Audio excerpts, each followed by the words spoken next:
ఈ రోజా? ఈరోజు బాలేదా? మంచి ముహూర్తం కాదా? ఓ, నువ్వు వెళ్ళిపోవడానికి లగ్గం పెట్టించమంటావా? అది కాదండి, బాబు నిన్ననే పుట్టాడు, వెంటనే వెళ్ళిపోవాలి అంటే. బిడ్డ పుట్టగానే వెళ్ళిపోవాలి అని చెప్పాను కదా. వెళ్ళిపోతానని నువ్వు కూడా నాకు మాటిచ్చావు. ఇప్పుడు ఆ మాట తప్పాలని చూస్తున్నావా? నాలుక చీరేస్తాను. లేదండి, మీకు మాటిచ్చినట్టే నేను వెళ్ళిపోతాను. కానీ కానీ ఏంటే? మళ్ళీ ఏం తిరకాసు పెట్టబోతున్నావు? బాబును వదిలి నేను ఇంత తొందరగా వెళ్ళిపోలేనండి. బాబుకి నా అవసరం ఉంది. మాకు నీ అవసరం లేదు. ఇన్నాళ్ళు నిన్ను భరించడమే ఎక్కువ. బాబును వదిలేసి నేను వెళ్ళిపోతే వాడి గతి ఏం కావాలండి? వాడిని ఎవరు చూసుకుంటారు? వాడిని చూసుకోవడానికి మేమంతా ఉన్నాం. నువ్వు లేకపోతే వాడు బతకలేడా ఏంటి? ప్రపంచంలో ఏ తల్లి కూడా, ఆఖరికి జంతువు కూడా పుట్టిన బిడ్డను వదిలేసి వెళ్ళిపోదండి. అలాంటిది నేనెలా వెళ్ళను? ఏంటే నాకే ఎదురు చెప్తున్నావు? ఎప్పుడైతే వాడు నీ కడుపు చించుకుని ఈ భూమి మీదకొచ్చాడో అప్పుడే వాడికి నీకు రుణం తీరిపోయింది. ఇప్పుడు నువ్వు వేరు, వాడు వేరు. దయచేసి అలా అనకండి. నేనిప్పుడే నా బిడ్డకి దూరంగా వెళ్ళలేను. తల్లి బిడ్డని వేరు చేయకండి ప్లీజ్. ఏంటే వేషాలేస్తున్నావా? నాటకాలు ఆడుతున్నావా? లేదండి, మిమ్మల్ని చేతులు జోడించి అడుగుతున్నాను. ఇంకో 4 రోజులు నన్ను నా బిడ్డ దగ్గరే ఉండనివ్వండి. నువ్వేడ్చి కన్నీళ్లు పెట్టుకుంటే కరిగిపోతాననుకుంటున్నావా? నువ్విలా మాట మారుస్తావని నేను ముందే అనుకున్నానే. అందుకే అగ్రిమెంట్ రాయించుకున్నాను. నువ్వెంటనే వెళ్ళక తప్పదు. దయచేసి నన్ను అర్థం చేసుకోండి. కావాలంటే మీ కాళ్ళు పట్టుకుంటాను. ఇంకొన్నాళ్ళు నన్ను బాబు దగ్గరే ఉండనివ్వండి. లే లే లే, చేతులు జోడిస్తున్నాను, కాళ్ళు పట్టుకుంటున్నానని వేషాలు వేస్తున్నావేంటే? కొన్నాళ్ళుంటానంటే ఇంకా ఎన్నాళ్ళు? వాడు పాకేదాకా ఉంటావా? పాలు మర్చిపోయేదాకా ఉంటావా? లేక పరిగెత్తేదాకా ఉంటావా? ఎన్నాళ్ళుంటావే చెప్పు. అన్ని రోజులు కాదండి. వచ్చే గురువారం బాబుకి బారసాల చేద్దామని అర్జున్ ప్రసాద్ సార్ చెప్పారు కదా, అప్పటి వరకు ఉంటానండి.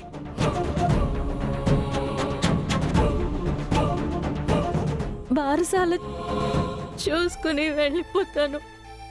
ఇప్పుడు బారసాలంటావు, తర్వాత పుట్టింటుకులంటావు, ఆ తర్వాత అక్షరాభ్యాసం అంటావు. నిన్ను నమ్మేదేలాగే? మళ్ళీ మాట మార్చనండి. బారసాల అయిపోగానే వెళ్ళిపోతాను.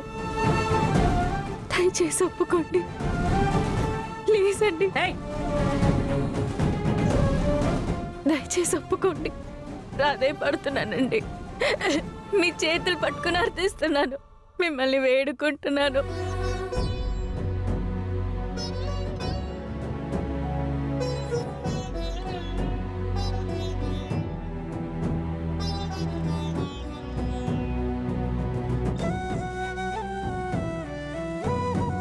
సరే, బారసాల వరకు నీకు టైం ఇస్తున్నాను.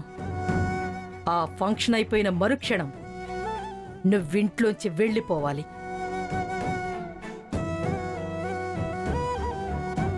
లేకపోతే నేనే నిన్ను మెడపట్టి ఇంట్లోంచి బయటకు గెంటేస్తాను. గుర్తుపెట్టుకో.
ఏంటి అంత సీరియస్గా ఆలోచిస్తున్నారు?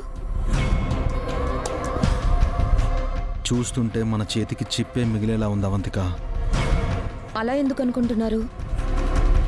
ఆస్తంతా మనదే, మనకే రాసిస్తానన్న మీ తమ్ముడు ఆ తర్వాత విషయం ఆలోచించలేదు, మాట్లాడలేదు. వాడు మాట్లాడకపోతే మనమే మాట్లాడదాం. ఏమని మాట్లాడతాం? మన విషయం తెలిసి మీ అమ్మ నాన్న ఇంట్లోంచి గెంటేశారు. అహల్య దయాదాక్షిణ్యాల మీద ఈ ఇంట్లో బతుకుతున్నామని మీ తమ్ముడు అనేశాడు. వాడంటే ఆ మాట నిజమైపోతుందా?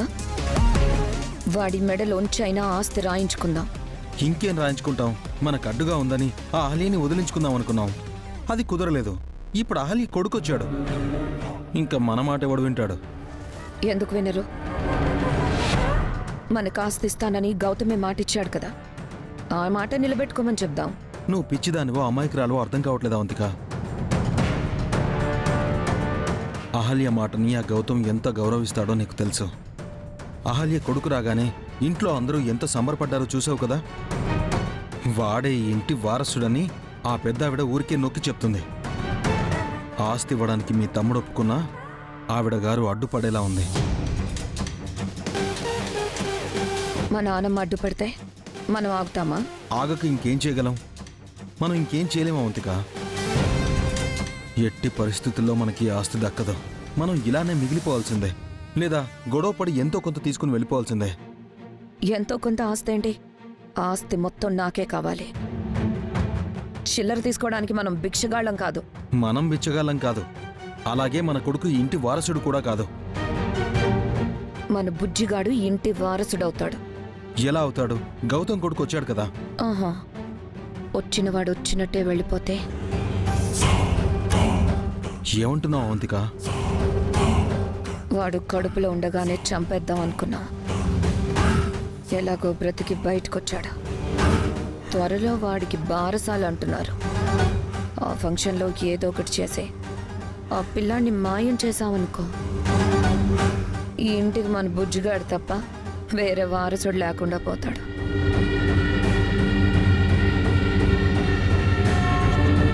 అప్పుడు ఆస్తి అంతా మనదే అవుతుంది కదా.